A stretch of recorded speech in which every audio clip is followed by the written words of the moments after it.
आज आपण करणार आहोत 36 नंबरच्या ब्लाऊजची कटिंग करणार आहोत आणि आपण हे माप अंगावरून घेतलेले आहेत.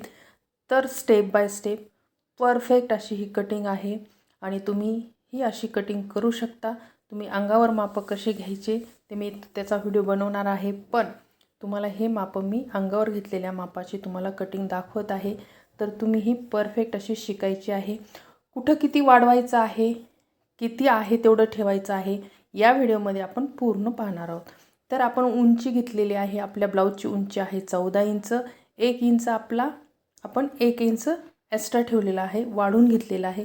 तुम्हाला कोणत्याही मापामध्ये 1 इंच अंगावर माप घेतले तरी पण आणि जुना ब्लाऊज असेल तरी पण त्यावर 1 इंच आपण वाढून घेत असतो.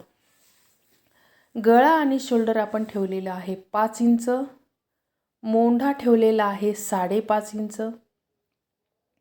आणि हे गळा आणि शोल्डर तुम्हाला जास्त ठेवायची गरज नाही, कारण आपला गळा हा मोठा आहे. जर तुमचा ब्लाऊज जर मोठा असेल तर तुम्ही शोल्डर गळा अजिबात मोठा ठेवू नका. 5 इंच खूप झालं तुम्हाला, तर तुम्ही शोल्डर गळा 5 इंच ठेवायचं. त्याच्यात तुमचा गळा पण बसतो आणि शोल्डर पण बसतं. अशी ही आपली कटिंग आहे परफेक्टवाली.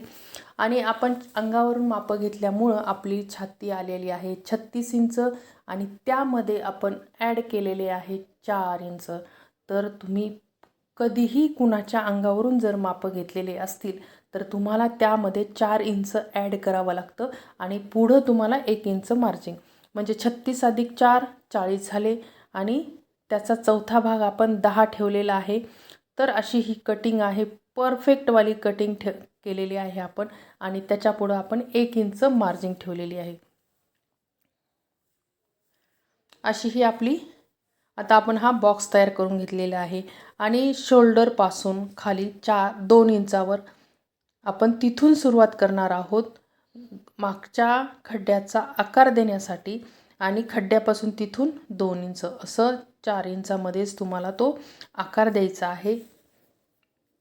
आणि तुम्ही आकार जास्त देऊ नका, कारण तुमचा गळा मोठा असतो तर तुमचा गळा फाकल्या जातो आणि तिथं जे पाठीमागं बरेच जणांचे चोळ येतात तिथं कपडा जमा होतो.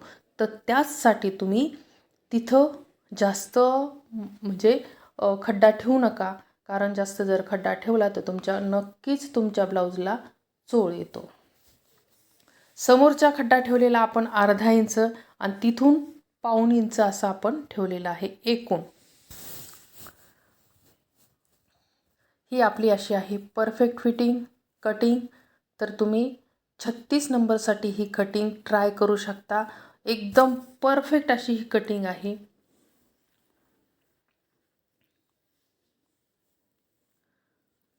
आता आपण मोजणार आहोत समोरचा गळा. आपला समोरचा गळा आलेला आहे 6 इंच. आपल्याला त्यामध्ये काही ॲड करायचं नाही आहे, तेवढाच ठेवायचा आहे. गळ्यामध्ये आपल्याला बदल करायचा नाही आहे. तुम्हीसुद्धा गळ्यामध्ये तसा बदल करू नका. आहे गळा आला आहे तेवढाच ठेवायचा आहे. आपण गळा रुंदी ठेवलेली आहे 2.5 इंच आणि मोंढा ठेवलेला आहे 2.5 इंच. तर आपला मोंढा आपल्याला म्हणजे शोल्डर आपण 2.5 इंच ठेवलेला आहे आणि गळा ठेवलेला आहे 2.5 इंच. असं आपण 5 इंच गळा आणि शोल्डर ठेवलेला आहे. हे असा आपला बॉक्स मारून घ्यायचा आहे आणि त्याला गोल आकार द्यायचा आहे.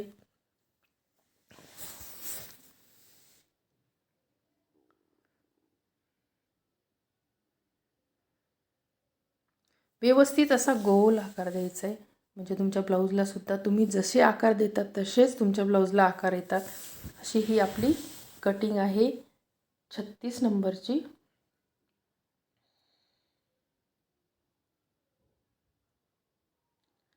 आता आपण क्रॉसपट्टी प्रत्येक वेळेस 2.5 आणि 3 अशीच ठेवतो, जास्त ठेवत नाही. कारण मागच्या भागापेक्षा आपल्याला समोरचा भाग 1 इंचाने वाढून घ्यावा लागतो.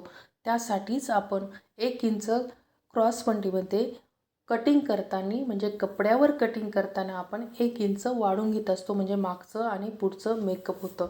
आणि ते का ठेवायचं असतं, कारण मागच्या याला 2च वर आणि खाली स्टिच करावं लागतं, पण यामध्ये आपल्याला 3 वेळेस स्टिच करावं लागतं क्रॉसपट्टी जोडताना आणि खालची क्रॉसपट्टी जोडताना. त्यासाठीच आपल्याला 1 इंच एक्स्ट्रा आपल्याला क्रॉसपट्टी ठेवावं लागते.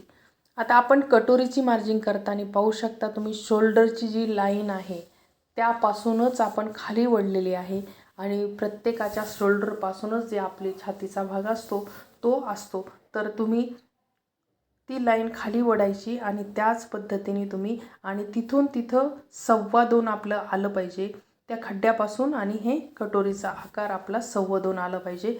तर आपली कटोरी म्हणजे तिथं आपल्याला समोरच्या भागामध्ये अजिबात चोळ येत नाही. अशी ही आपली पाहू शकता परफेक्टवाली आपण कटिंग केलेली आहे.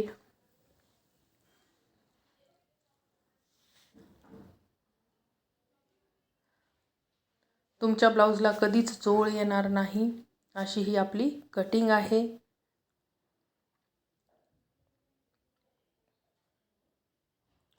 तिथं आपण 1 इंच समोर वाढवलेलं आहे आणि ही आहे मार्जिन समोरची, आणि ते आहे आपलं परफेक्ट असं माप.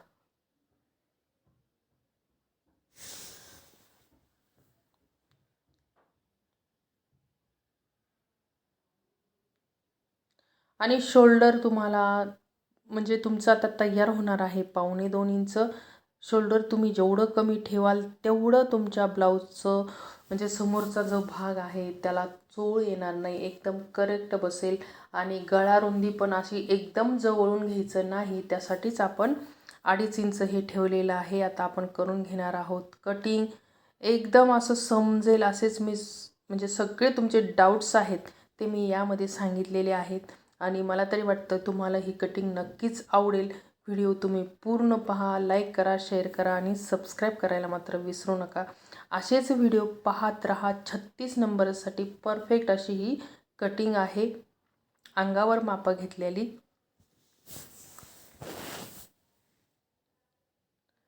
आता आपण मागचा आणि पुढचा गळा आपण कट करणार आहोत. आणि ज्यावेळेस आपण कपड्यावर कट करणार आहोत त्यावेळेस मात्र मागचा गळा कट करायचा नाही.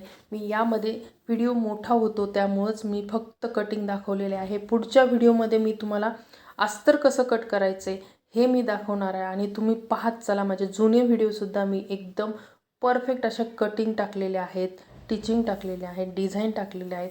तुम्ही मागं जाऊनसुद्धा सगळे चेक करू शकता. अतिशय सोप्या भाषेमध्ये आणि अतिशय सोपी पद्धत आहे ब्लाऊज कट करायची. तर तुम्ही नक्की हा व्हिडिओ पाहू शकता.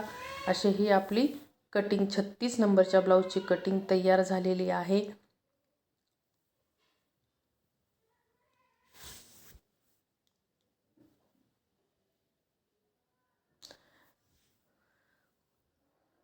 आता आपण बाहीचा प्रश्न आपली राहिलेली आहे. बाही तर तुम्हाला मी बाही पुढच्या व्हिडिओमध्ये मी सांगणार आहे बाही कशी काढायची. तर आपण यामध्ये आपण काढून घेतलेला आहे. हा आहे ब्लाऊज. ह्या ब्लाऊजवरूनच आपल्याला ह्या ब्लाऊजची कटिंग करायची आहे. आणि जे मागचा काठ आहे तो आपण कट करून टाकणार आहोत काठ, कारण आपल्याला या ब्लाऊजची डिझाईन पाहिजे आहे, डिझाईन करायची आहे. त्यासाठीच आपण हा काठ कट करून घेणार आहोत आणि त्या डिझाईनसाठी आपण वापरणार आहोत.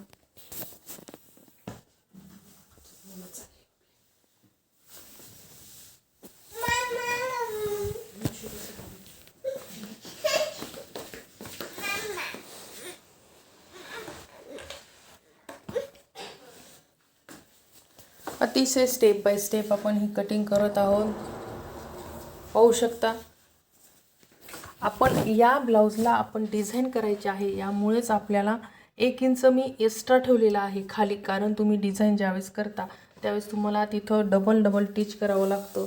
त्यासाठीच मी मापापेक्षा परत 1 इंच यामध्ये मी वाढून ठेवलेलं आहे.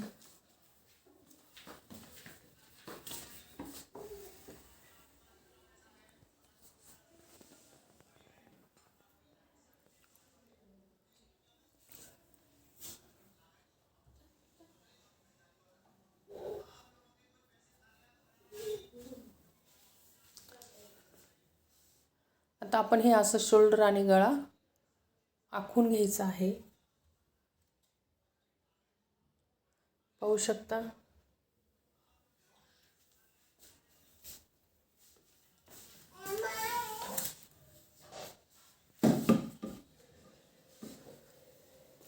आता आपण समोरचा फ्रंट ठेवणार आहोत आणि पाहू शकता तुम्ही आपण कुठं कुठं ठेवलेला आहे.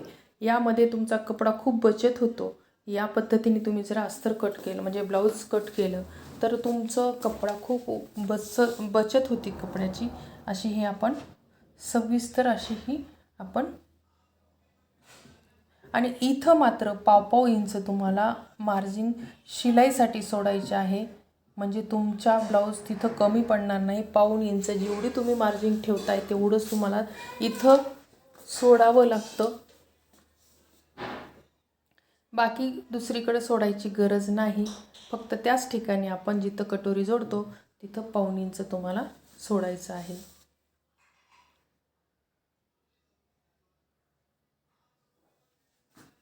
आता कटोरी आहे आपली 5 इंच. आपण 3 इंच ॲड करून घेणार आहोत. 3 इंचचा आपल्याला म्हणजे आपला पफ आणि मार्जिन असं आपण ठेवणार आहोत. 5 इंच कटोरी आहे तयार 5 आणि ठेवणार आहोत आपण 3 इंच एक्स्ट्रा ठेवणार आहोत. मार्जिन तुमचा पफ आणि मार्जिन असं मिळून 3 इंच ठेवलेलं आहे. आपल्याला कटोरी जास्त मोठी पाहिजे नाही आहे.